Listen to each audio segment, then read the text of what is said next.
Bab 26 Peringkat Ujian Masuk. Nama, Kaisar Tertinggi Pedang Penulis, Luan Si Kuangdao. Plus matikan mengatur ulang. Sekte Pencari Ilmu Pedang hanya menerima sekitar 2.000 murid setiap tahun dan daftar peringkat di depannya sepertinya berisi sekitar 2.000 nama juga. Ini berarti jika tidak ada gangguan besar yang terjadi pada ujian kualitas fisik dan ujian ketekunan sore itu, daftar ini kemungkinan besar akan menjadi daftar nama terakhir dari murid-murid yang diterima di Sekte Pencari Ilmu Pedang. Bagaimana orang bisa tetap tenang saat melihat daftar ini? Ding Hao berdiri di pinggir kerumunan, dari sana dia dapat dengan jelas melihat nama-nama dalam daftar. Entah kenapa, dari kanan ke kiri, nama 5 calon teratas ditutupi kertas merah. 5 posisi teratas memang sudah diambil namun namanya tidak diungkapkan ke publik. Hanya nama-nama mereka yang menduduki peringkat ke-6 dan seterusnya yang terlihat jelas. Ding Hao menemukan dirinya di posisi ke-10. Dengan kata lain, kualifikasi Ding Hao berada di peringkat 10 besar dari semua pemuda yang berpartisipasi dalam ujian masuk pagi itu. Aku tidak menyangka hal itu. Ini menunjukkan bahwa seperti selalu ada gunung yang lebih tinggi dari gunung yang tinggi, selalu ada seseorang yang lebih kuat dari yang kuat. Tadinya kupikir aku sudah dianggap manusia super dengan pemahamanku yang seperti dewa, kemampuanku dan meridian logam tingkat kedua, jadi aku tidak menyangka akan ada orang yang bahkan lebih manusia super daripada diriku. Ding Hao diam-diam agak terkejut. Sayangnya, karena Sekte Pencari Ilmu Pedang hanya mengungkapkan peringkat mereka, bukan skor yang diperoleh masing-masing peserta dalam penilaian individu, dia tidak dapat menentukan seberapa jauh jarak antara dirinya dan mereka yang berperingkat di atas atau di bawahnya, atau apa alasan dari kesenjangan ini. Ding Hao segera menyadari bahwa kelemahannya kemungkinan besar terletak pada usia dan meridiannya. 1 jam kemudian, tiba waktunya penilaian sore dimulai. Ding Hao mengikuti kerumunan itu ke pusat penilaian kelima. Ini adalah ujian terhadap atribut fisik mereka. Menurut legenda, banyak sekali orang di tanah tanpa batas ini yang merupakan keturunan makhluk surgawi kuno. Karena berjalannya waktu, tidak ada lagi cara untuk membuktikan teori ini. Namun, masih ada beberapa orang di antara semua orang di dunia saat ini yang masih membawa jejak darah makhluk surgawi. Meskipun jejak ini hampir tidak terdeteksi, setelah diaktifkan, jejak ini bisa menjadi sangat kuat. Adapun mereka yang memiliki golongan darah seperti itu, mereka akan memiliki bakat luar biasa dalam budidaya seni bela diri. Bakat mereka bahkan jauh melampaui beberapa dari mereka yang memiliki atribut fisik ilahi bawaan. Orang-orang ini dikenal sebagai seniman bela diri berdarah. Pusat penilaian kelima ini adalah tempat semua pemuda diuji atribut fisik seniman bela diri berdasarkan darah. Itu adalah tes sederhana. Semua pemuda berbaris untuk bergiliran berjalan melewati gambar misterius pedang bela diri yang tergeletak di lantai. Saat mereka melakukannya, seorang tetua yang mengenakan jubah perak akan memperhatikan reaksi formasi ini untuk menentukan hasil akhirnya.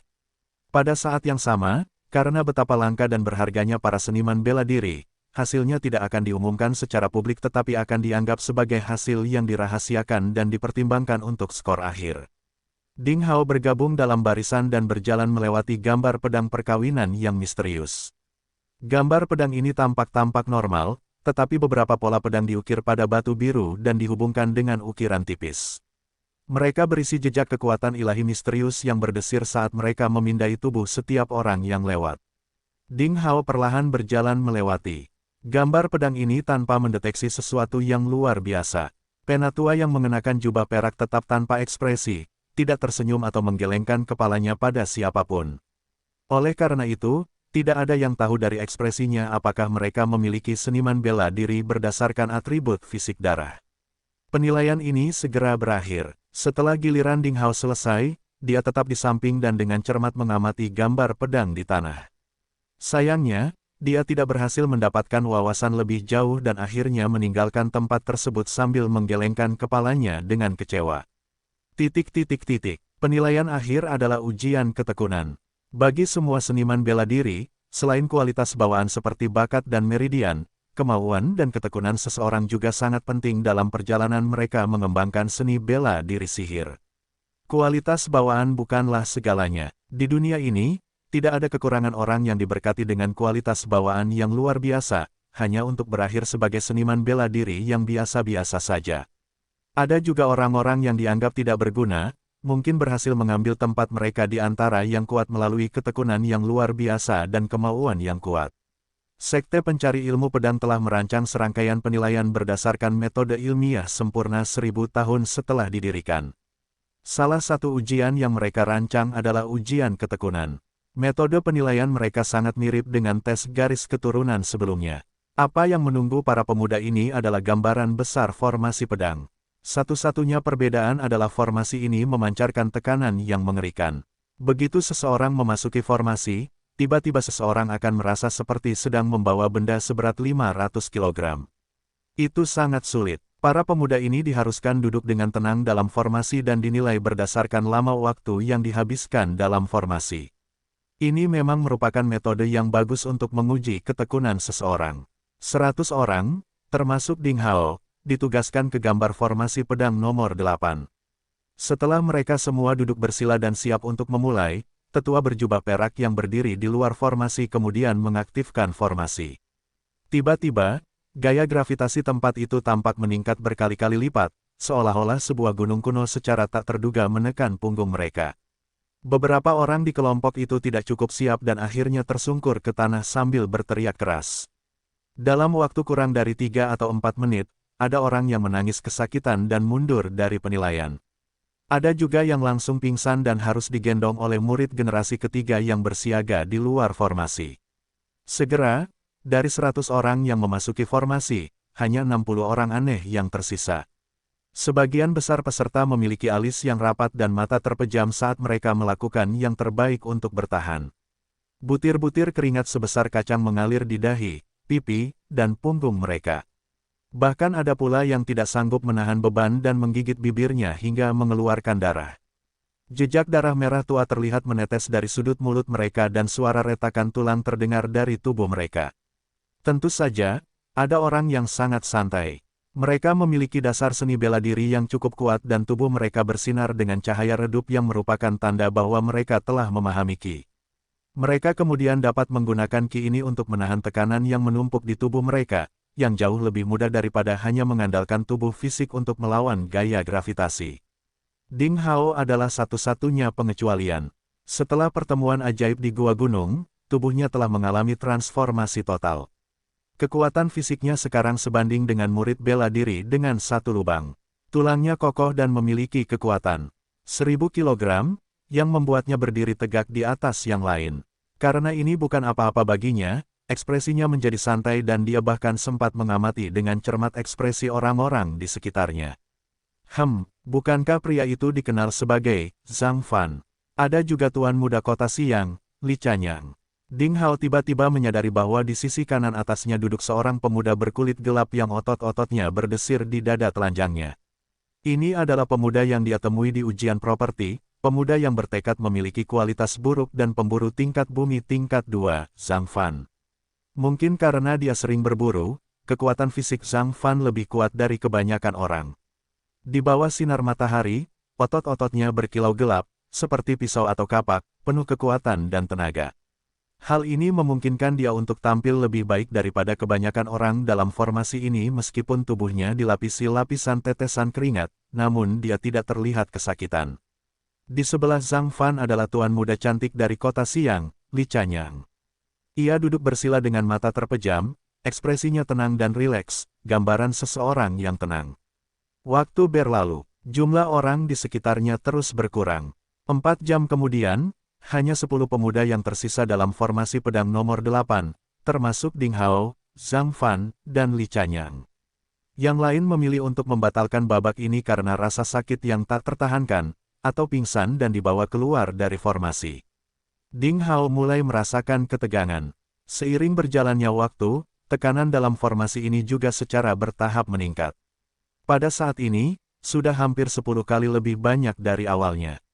Zhang Fan jelas melakukan yang terbaik untuk bertahan. Seluruh tubuhnya dipenuhi tetesan keringat sebesar kacang kedelai dan ciri-ciri normalnya telah berubah menjadi wajah yang mengerikan karena rasa sakit yang luar biasa.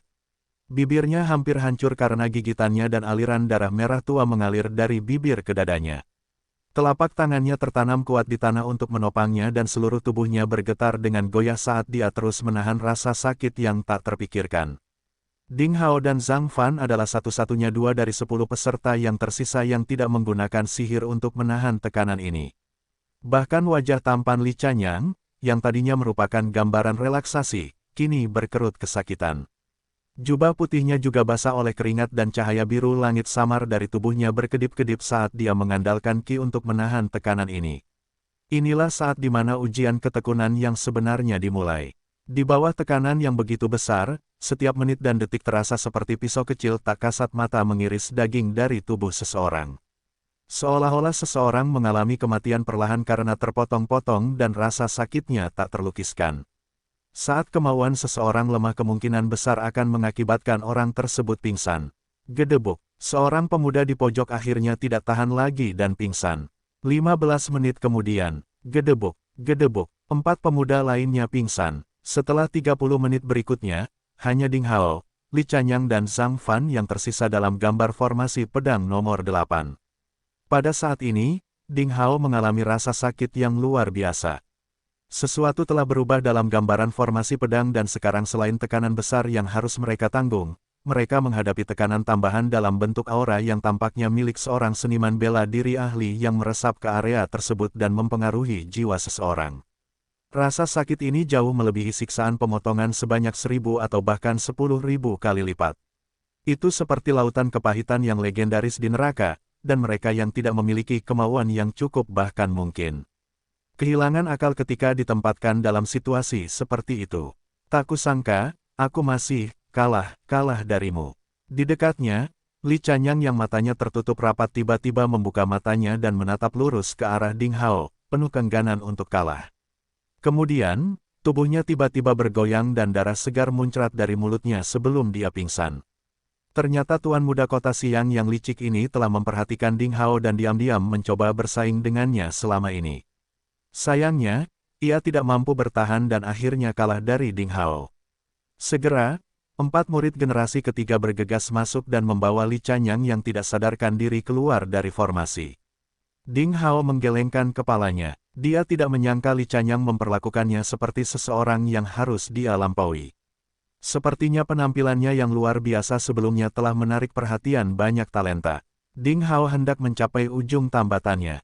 Hingga saat ini, dia belum menggunakan Qi-nya tetapi hanya mengandalkan kekuatan fisiknya untuk mencapai sejauh ini.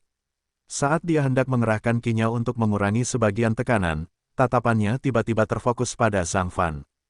Pemuda pemburu ini hampir berubah menjadi manusia berdarah.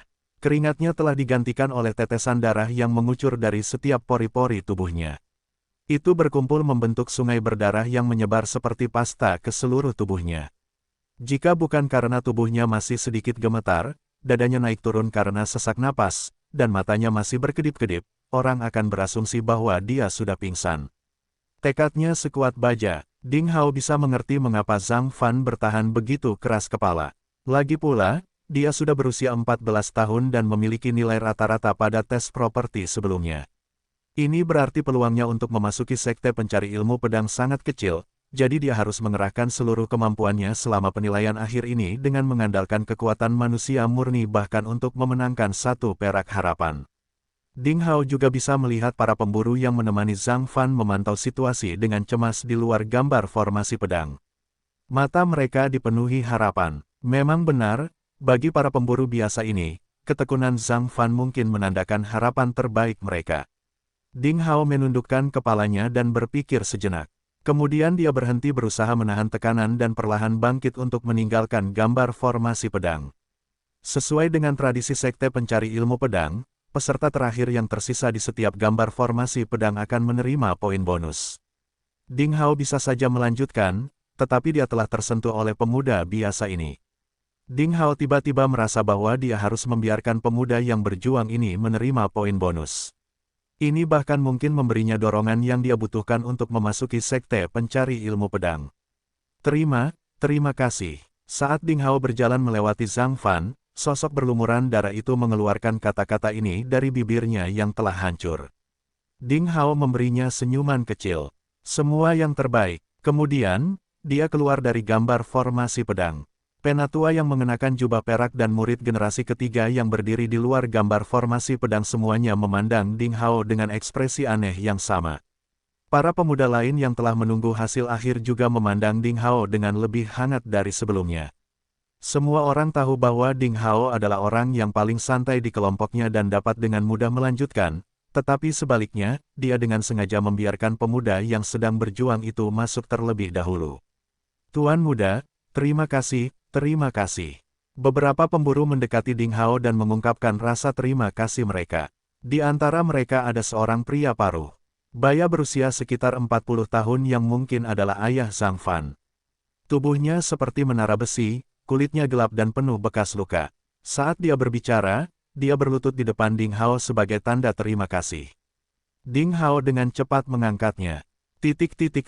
Ujian masuk akhirnya selesai dengan 6 jam tersisa sebelum malam tiba. Hampir 10.000 pemuda telah berpartisipasi dalam ujian masuk hari itu, tetapi kurang dari 1.000 pemuda yang memiliki peluang untuk memasuki sekte pencari ilmu pedang, yang merupakan cerminan betapa melelahkan dan kejamnya seluruh proses yang dilalui. Mereka yang tersingkir diizinkan untuk bermalam di sekte pencari ilmu pedang, tetapi mereka harus pergi keesokan paginya. Adapun bagi mereka yang saat ini masih memiliki kesempatan untuk memasuki sekte pencari ilmu pedang, sekte tersebut memberikan keramahan mereka dan mereka diantar ke penginapan tamu. Ujian masuk dilanjutkan pada hari kedua. Seperti biasa, banyak pemuda-pemuda traveling yang datang dari jauh untuk mengikuti ujian masuk. Perasaan bahagia dan putus asa yang sama terlihat di wajah mereka pada hari kedua. Daftar peringkat terus diperbarui di papan pengumuman sekte pencari ilmu pedang. Seiring berjalannya waktu, nama-nama dalam daftar tersebut terus berganti. Peringkat Ding Hao terus turun.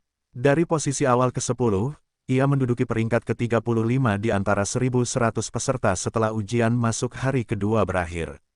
Nama-nama 10 besar dalam daftar tetap ditutupi kertas merah. Tidak ada yang tahu siapa mereka. Pada hari kedua, Ding Hao menghabiskan cukup banyak waktu untuk mencari saudara remaja misterius tersebut. Sayangnya, dia belum pernah melihat Xie Jiyu dan Ding Ding, dan karena itu dia tidak tahu tentang nasib gadis remaja yang sangat menderita.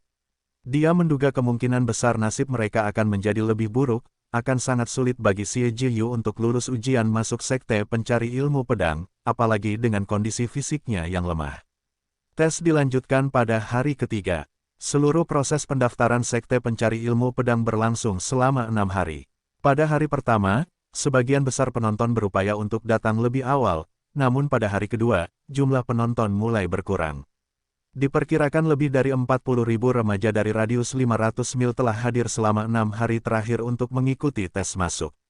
Akhirnya, hanya 2020 remaja yang secara resmi lulus ujian dan menjadi murid dalam daftar tunggu sekte pencari ilmu pedang.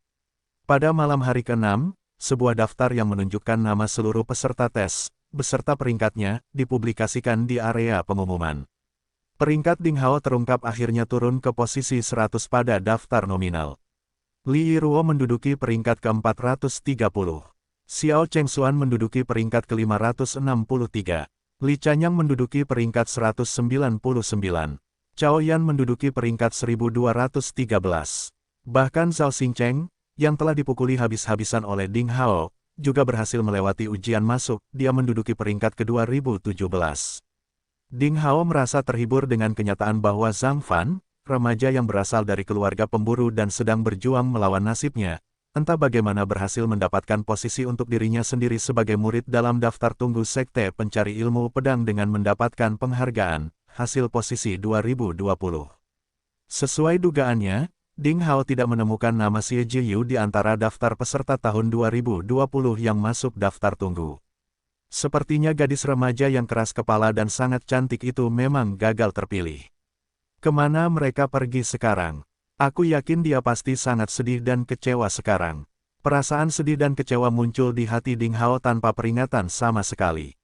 Sama seperti sebelumnya, 20 nama pertama pada gulungan nominal seluruhnya dilapisi kertas merah. Nama-nama kandidat ini disembunyikan, dan tidak ada yang tahu siapa mereka, semuanya tampak sangat misterius. Ini adalah metode yang digunakan oleh sekte pencari ilmu pedang untuk melindungi murid-muridnya yang berbakat. Tidak diragukan lagi, 20 kandidat pertama adalah para jenius luar biasa yang diperoleh sekte tersebut dari kontes pendaftaran. Kebanyakan dari mereka mungkin adalah seniman bela diri dengan garis keturunan yang kuat. Kandidat tersebut memiliki sisa-sisa garis keturunan mistik yang memiliki kekuatan besar. Sekte pencari ilmu pedang sekarang menggunakan metode kerahasiaan untuk mencegah 20 orang jenius ini diburu atau dibunuh oleh sekte saingannya. Merupakan proses yang sangat menuntut dan kejam untuk memilih 2020 kandidat dari 60.000 kandidat. Dari kelihatannya, fakta bahwa Ding Hao akhirnya berhasil menduduki peringkat ke-100 dengan meridian kelas 2 sudah sangat luar biasa. Ding Hao sangat puas dengan hasil ini. Namun, samar-samar dia bisa merasakan bahwa ujian sekte pencari ilmu pedang sepertinya mengabaikan sesuatu. Setelah melewati provinsi petualangan di dalam gua, yang menyebabkan perubahan aneh terjadi di dalam tubuhnya, serta rahasia besar yang tercakup dalam gambar virtual pedang dan pedang, Ding Hao sekarang memiliki kepercayaan diri bahwa dia sendiri adalah dirinya sendiri, terkejut dengan. Dia tahu bahwa saat semua potensi yang tersembunyi di dalam dirinya dilepaskan, dia pasti tidak akan kalah dari talenta luar biasa yang berada di peringkat 20 posisi pertama. Dengan diumumkannya hasil akhir, pintu masuk pegunungan ke sekte pencari ilmu pedang, yang dulunya dipenuhi dengan keributan, kembali ke keadaan damai. Selain murid-murid yang berada di peringkat 20 posisi pertama, yang diberi perlakuan khusus, masing-masing dari 2.000 remaja yang tersisa menerima pakaian, tanda pinggang, dan pedang panjang seorang murid dalam daftar tunggu dari Departemen Logistik Sekte Pencari Ilmu Pedang. Mereka kemudian untuk sementara ditugaskan ke kamar tamu untuk bermalam. Setiap remaja menerima sebuah buku kecil yang mirip dengan buku panduan, setiap peristiwa yang akan mereka alami selama beberapa hari ke depan dijelaskan secara detail di dalamnya. Ding Hao kembali ke daerah kumuh di gunung belakang. Dia dengan santai mengemasi barang-barangnya sebelum kembali ke kamar tamunya. Untuk saat ini, dia tidak perlu kembali ke rumah jerami. Pada hari ke-7, Sekte Pencari Ilmu Pedang sangat efisien dalam menangani masalah. Pengaturan dan tugas yang konkret telah diberitahukan kepada 2.000 murid pagi itu juga. Para remaja dibagi menjadi tim yang masing-masing beranggotakan 400 orang dan dibagi menjadi 5 rumah, timur, barat, selatan, utara, dan tengah. Selanjutnya, mereka diatur untuk tinggal di area perkemahan pegunungan yang sesuai. Mereka dipimpin oleh berbagai instruktur, master, dan kakak laki-laki, yang mewariskan kungfu dan jenis pengetahuan dasar lainnya kepada mereka. Tidak ada yang tahu kriteria penilaian seperti apa yang digunakan untuk mengelompokkan mereka. Penataan ini juga dimaksudkan untuk memicu daya saing remaja. Ini karena peraturannya dinyatakan dengan sangat jelas dalam buku kecil bahwa akan ada kompetisi kungfu besar yang diadakan setiap 2 minggu antara 5 rumah, timur, barat, selatan, utara, dan tengah. Tujuannya adalah untuk menentukan jumlah jamu berkualitas, obat-obatan dan berbagai sumber daya yang akan diterima setiap rumah untuk bulan berikutnya. Ding Hao ditugaskan di gedung timur kaos hijau. Malam itu, dia mendapatkan akomodasi pertamanya di gunung di depan, kamar pertama di halaman ke-8 rumah kaos hijau timur. Lingkungan sekitarnya seindah alam dewa. Ini ruangan pertama di halaman ke-8, angka yang cukup menguntungkan. Haha, bagus sekali, dia pikir. Ding Hao membawa barang-barangnya sendiri di punggungnya dan memegang kuncinya. Saat dia tiba di depan halaman batu hijau, dan saat dia melihat ukuran halaman tersebut, serta ruangan batu, yang sebesar aula istana, mau tak mau dia merasakan gelombang demi gelombang kegembiraan yang melonjak di dalam hatinya. Dibandingkan dengan gubuk jeraminya di pegunungan di belakang, ini adalah surga. Reputasi Sekte Pencari Ilmu Pedang sebagai salah satu sekolah besar di Provinsi Salju cukup baik. Kekayaannya sangat besar dan tidak pelit sedikit pun terhadap murid-muridnya. Mulai sekarang, aku akhirnya akan memiliki kamar sendiri di gunung seperti surga di depan ini, pikir Ding Hao. Dia mendorong pintu kayu yang berat itu dan melangkah ke halaman. Ada 3 ruangan batu yang terletak masing-masing di kiri, kanan dan tengahnya. Ruang batu di tengah menghadap matahari dan merupakan yang paling luas. Di depan setiap ruangan batu ada pohon pinus tua yang tegak dan menghijau. Halamannya sendiri sangat luas, dan di tengahnya ada sumur air tua. Sumur belang-belang itu diberi tanda tali, di sisinya terdapat ember air yang terbuat dari logam hitam dan tali tambat setebal lengan anak-anak. Kamar nomor 1, hei, itu yang paling luas di tengah. Keberuntunganku lumayan, haha. Ding Hao berjalan cepat ke depan ruangan batu dan memasukkan kuncinya ke dalam lubang kunci dari kunci tembaga besar. Dia membuka kunci dan mendorong pintu batu ruangan itu, namun, yang mengejutkannya, pintu itu tidak bergeming. Mungkinkah ada mekanisme tersembunyi di pintu ini juga? Baru setelah diperiksa lebih dekat, Ding Hao menyadari bahwa garis tipis seperti rambut telah terukir di pintu batu hijau. Ukirannya menyebar dan menutupi seluruh dinding seluruh ruangan batu. Dia tidak dapat membedakan apakah itu buatan manusia atau alami, dan karena terlalu halus, jika seseorang tidak memeriksa dinding dan pintu dengan cermat, dia tidak akan menyadarinya sama sekali. Ding Hao menyentuh ukiran itu dengan lembut dengan telapak tangannya, sebelum tiba-tiba mengirimkan kekuatan besar ke dinding. Ruangan batu itu masih tetap diam. Kekuatan yang ditransmisikan oleh telapak tangan Ding Hao kira-kira seberat 1 ton. Retakan akan muncul pada bongkahan batu biasa, tetapi tidak ada kerusakan yang terlihat pada dinding ruangan batu tersebut. Ukiran ini memang dibuat setelah ruangan itu dibangun. Saya yakin ukiran tersebut memiliki tujuan yang sama dengan peta formasi pedang itu, untuk melindungi dan memelihara ruangan batu tersebut, pikirnya. Saat dia hendak mendorong pintu batu itu hingga terbuka dengan paksa, sebuah suara terkejut datang dari belakangnya. Kamu juga di halaman ke-8. Ding Hao menoleh untuk melihat sosok tak terduga Zhang Fan, remaja yang berasal dari keluarga pemburu.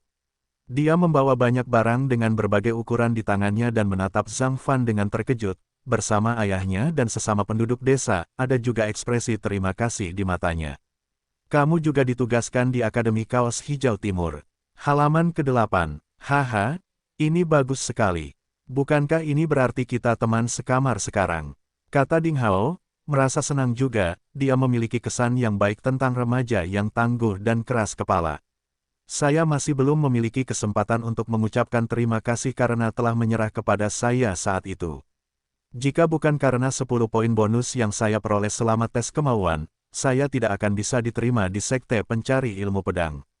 Begitu saya menjadi terlalu tua, tidak akan ada lagi harapan bagi saya untuk menjadi seniman bela diri lagi, kata Zhang Fan.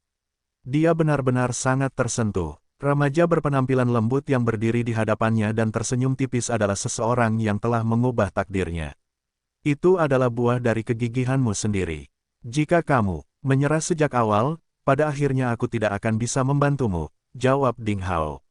Haha, tidak kusangka anakku akan mendapatkan keberuntungan seperti itu. Dia terus bertemu dengan para dermawan dalam perjalanannya dan sekarang dia bahkan menjadi teman sekamar denganmu, kata ayah Zhang Fan sambil tertawa lebar, bahkan ingin memberikan semua produk lokal yang istimewa, dia peroleh dari berburu ke Ding Hao. Pemburu yang berbicara terus terang itu bertubuh besar, dan tubuh telanjangnya ditutupi kulit binatang. Tubuhnya, yang sepertinya terbuat dari besi cair, penuh dengan bekas luka, jelas perbuatan binatang buas. Ini adalah pemburu berpengalaman yang telah melalui pertempuran yang tak terhitung jumlahnya. Saat mereka berbicara di halaman, suara langkah kaki terdengar dari luar. Seorang remaja mengenakan jubah panjang ungu dengan sepotong batu giok putih indah yang disematkan pada ikat pinggang ungu yang diikatkan di kepalanya masuk. 8 pengawal kekar yang mengenakan baju besi kulit mengikuti dari belakang. Kulit pemuda ungu itu putih, dan dia terus menyipitkan matanya yang panjang dan sipit. Dia memiliki hidung seperti paruh elang dengan bibir tipis dan dia ramping dan tinggi. Ada arogansi dan keangkuhan yang tidak bisa disembunyikan dalam penampilannya. Ada total 3 kamar batu di halaman ke-8, dan 3 murid dalam daftar tunggu sekte dapat ditugaskan untuk tinggal di dalamnya. Remaja berhidung bengkok berbaju ungu kemungkinan besar adalah teman sekamar Ding Hao lainnya. Sungguh sial, mengapa ada begitu banyak pemburu rendahan di sini? Apakah itu berarti saya, yang mulia, harus tinggal bersama orang-orang kelas bawah ini? Pemuda berbaju ungu mengerutkan kening saat melihat begitu banyak orang di halaman. Dia bergumam dengan suara yang tidak terlalu keras atau terlalu lembut, itu adalah volume yang tepat untuk didengar semua orang yang hadir. Ekspresi Zhang Fan berubah seketika dan dia ingin segera maju. Tidak apa-apa, nak, tidak apa-apa. Jangan terburu-buru, kata pemburu tua itu sambil meraih Zhang Fan. Dia tahu bahwa sejak kecil, hal yang paling tidak dapat ditanggung putranya adalah mendengar orang lain menghina ayahnya yang tidak berguna. Dia khawatir jika Zhang Fan menyebabkan masalah karena kebodohan sesaat, dia akan diusir oleh Sekte Pencari Ilmu Pedang, dan itu akan menghapus semua kerja kerasnya. Zhang Fan ditahan secara paksa oleh ayahnya dan akhirnya menundukkan kepalanya. Namun, Ding Hao memperhatikan bahwa pemburu remaja itu masih mengepalkan kedua tangannya erat-erat, dan karena dia menggunakan terlalu banyak tenaga, sendi buku jarinya menonjol keluar.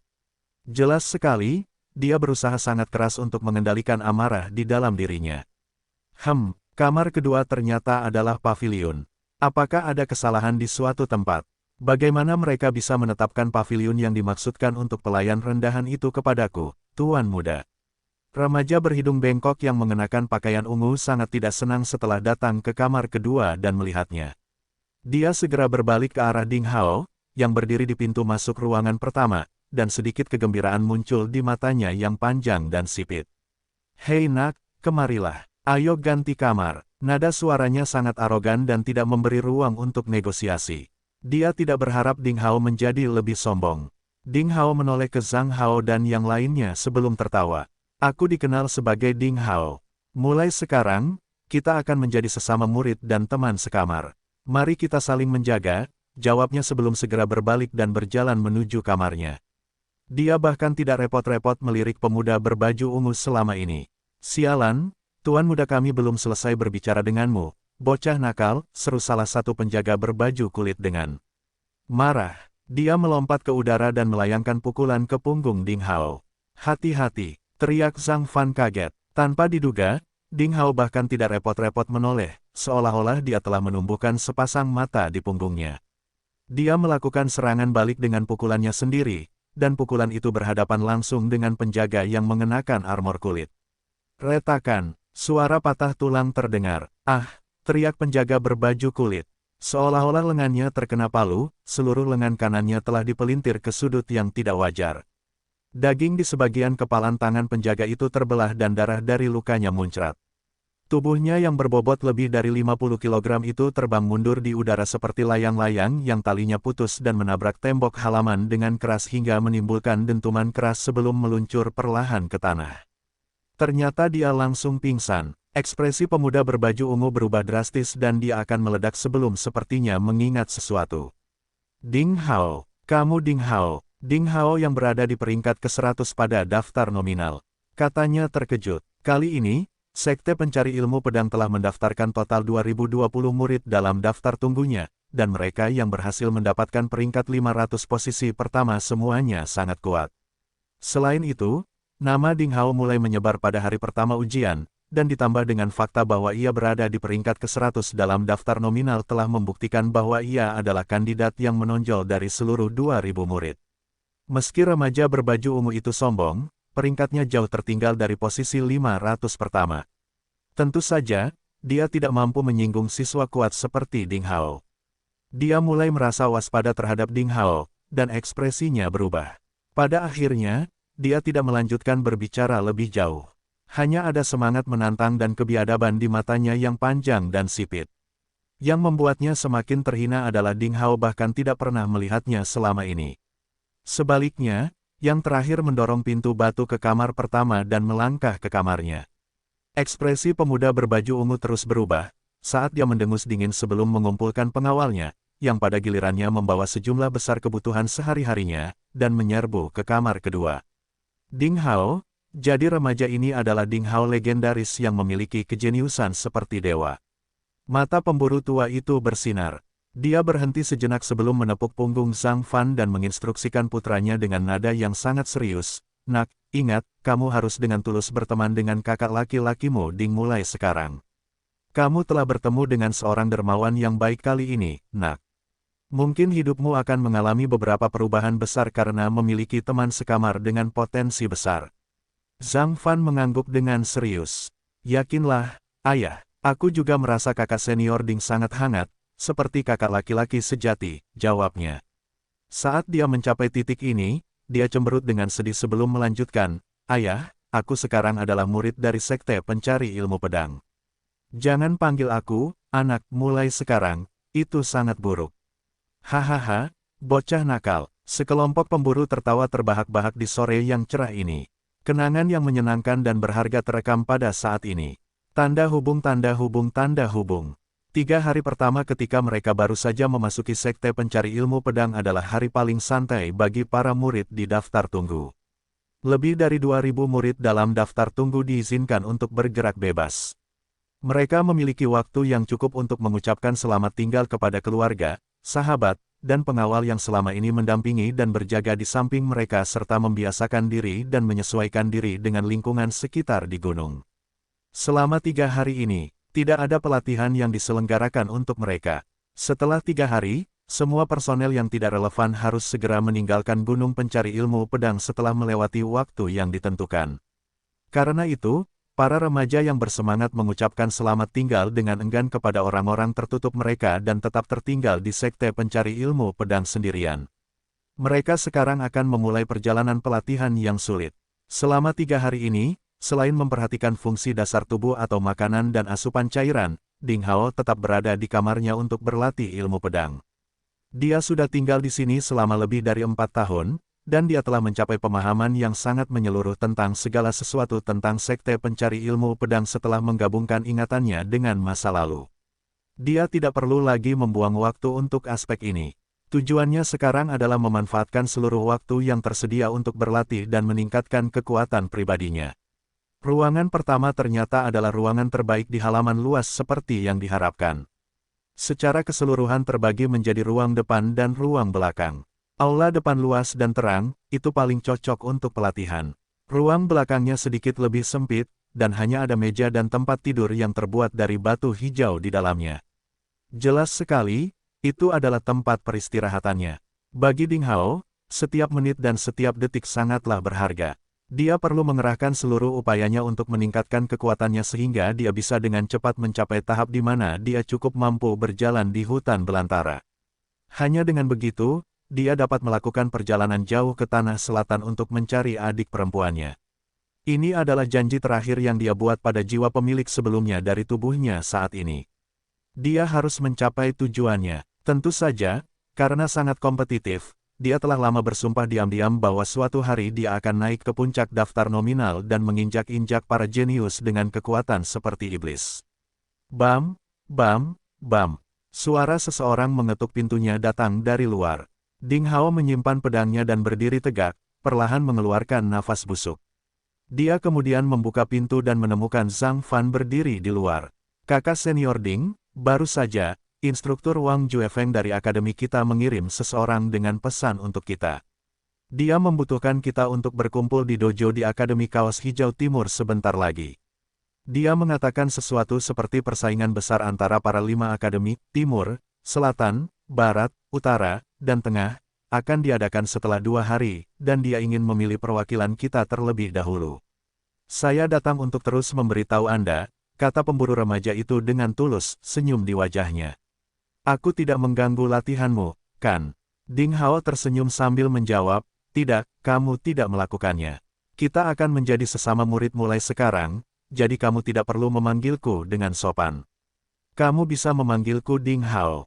Setelah dia selesai berbicara, dia masuk ke kamarnya untuk berganti ke jubah panjang berwarna hijau yang dikeluarkan oleh sekte tersebut dan mengamankan pedang berkarat di pinggangnya sebelum melangkah keluar lagi. Keduanya berbicara sambil berjalan keluar dari halaman ke-8. Mereka berjalan menyusuri jalan setapak yang terbuat dari lempengan batu hijau di dalam hutan. Sepanjang perjalanan, mereka bertemu dengan sejumlah murid Akademi Timur yang berpakaian serupa. Mereka semua memasang ekspresi gembira di wajah mereka saat mereka berkumpul berdua atau bertiga, berjalan menuju dojo jauh dari alun-alun parade. Ini adalah murid-murid Akademi Kaos Hijau Timur. Selain para jenius luar biasa misterius yang berada di peringkat 20 posisi pertama, yang secara langsung diantar ke dalam tempat suci sekte untuk pelatihan rahasia, 2000 murid sekte pencari ilmu pedang lainnya dibagi menjadi 5 akademi besar, Akademi Kaos Hijau Timur, Akademi Selatan berkemeja ungu, Akademi Barat berkemeja merah, Akademi Utara berkemeja kuning, dan Akademi Pusat berkemeja putih. Tepatnya ada 400 murid di setiap akademi, dan mereka dibedakan satu sama lain berdasarkan warna jubah mereka. Tidak hanya murid-murid dari akademi yang berbeda tinggal di daerah yang berbeda, bahkan kemajuan mereka di bidang seni bela diri juga diurus oleh instruktur yang berbeda. Semuanya harus menjalani masa pelatihan rookie selama 1 tahun. Yang perlu disebutkan adalah bahwa 2000 pemula hanya dapat dianggap sebagai murid dalam daftar tunggu. Artinya, jika salah satu dari mereka tersingkir dalam ujian 1 tahun yang lalu, dia akan kehilangan hak untuk tetap berada di sekte pencari ilmu pedang dan dikeluarkan dari sekte tersebut. Kenyataannya, ada ujian yang tak terhitung jumlahnya di sekte pencari ilmu pedang. Ada ujian kecil setiap bulan, ujian yang cukup penting setiap musim dan juga ujian besar setiap tahun. Ujian datang dalam berbagai jenis dan bentuk, dan memberikan tekanan yang mencekik kepada para murid. Sekte pencari ilmu pedang adalah sekolah yang sangat mengutamakan persaingan. Proses pemilahan murid menjadi 5 akademi merupakan salah satu cara untuk menciptakan arena kompetisi. Setiap bulan, akan ada kompetisi besar di antara 5 akademi. Setiap akademi akan memilih 10 perwakilan terbaik untuk berkompetisi dalam seni bela diri. Memenangkan kontes keterampilan bela diri ini sangatlah penting. Pemeringkatan akhir akan menentukan murid-murid yang tergabung dalam akademi mana yang akan menerima pengobatan efektif, panduan seni mistik, dan berbagai manfaat lainnya dalam jumlah terbesar sebelum kompetisi berikutnya, yaitu sebelum bulan berikutnya. Para murid dari akademi yang mencapai peringkat tertinggi bahkan dapat menerima lebih banyak bimbingan dari para ahli sekte selama pelatihan harian mereka. Sumber daya dan keunggulan inilah yang membuat para pemula saling melirik. Tidak peduli di akademi mana remaja manapun berada, dia tidak ingin kalah karena awal yang buruk. Setelah 10 menit, Ding Hao dan Zhang Fan tiba di aula besar dojo di alun-alun Parade Akademi Timur. Sudah ada 2 hingga 300 orang di aula besar yang luas. Mereka semua mengenakan kemeja hijau prajurit dan duduk di kursi batu di 4 sudut ring di tengah aula.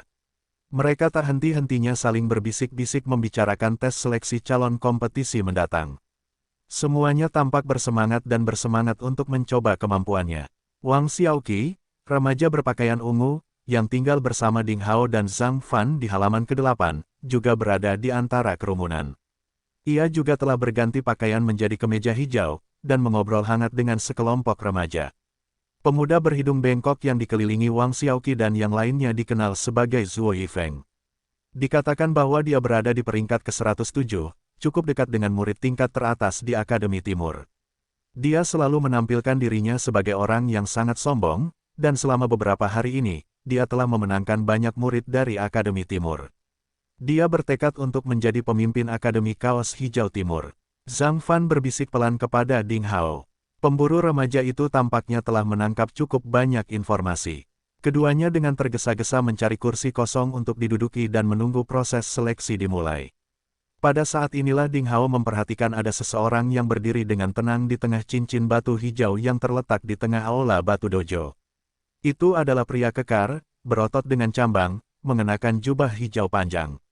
Pria berotot itu memiliki aura yang membuat Ding Hao merasa bahwa dia sangat berbahaya seolah-olah dia adalah binatang buas yang diam-diam menunggu saat dia berdiri di atas ring. Ada kekuatan menakutkan yang tersembunyi di dalam tubuh berototnya, dan setelah dilepaskan, dia bisa mencabik-cabik semua remaja di dojo dalam waktu 15 menit. Ding Hao mencoba membuat perbandingan secara diam-diam dan telah memutuskan bahwa dia bukan tandingan pria berbadan tegap. Pada saat yang sama, pria kekar dengan cambang sepertinya merasakan tatapan Ding Hao padanya dan menoleh. Mata mereka bertemu dan Ding Hao merasakan tatapan pria kekar itu setajam pisau. Itu sangat tajam sehingga membuat Ding Hao menyipitkan mata tanpa sadar. Pupil matanya sakit, dan diam-diam dia juga terkejut. Lekukan aneh muncul di bibir pria kekar itu saat dia menatap Ding Hao. Setelah beberapa detik, dia mengalihkan pandangannya dan berbalik untuk melihat seluruh aula besar. Dia mengangguk sedikit sebelum mendengus pelan. Suaranya tidak terlalu keras atau lembut, tapi terdengar jelas di telinga semua orang. Seketika, semua orang merasa gendang telinganya seolah-olah dipukul dengan kejam. Anak-anak muda di antara kerumunan yang memiliki fondasi lebih lemah atau lebih lemah tanpa sadar menjadi pucat dan mulai goyah. Semua orang menghentikan diskusi mereka dan terkejut melihat pria berotot itu. Aula besar dojo telah menjadi sangat sunyi, bahkan suara pin yang terjatuh pun dapat terdengar dengan jelas.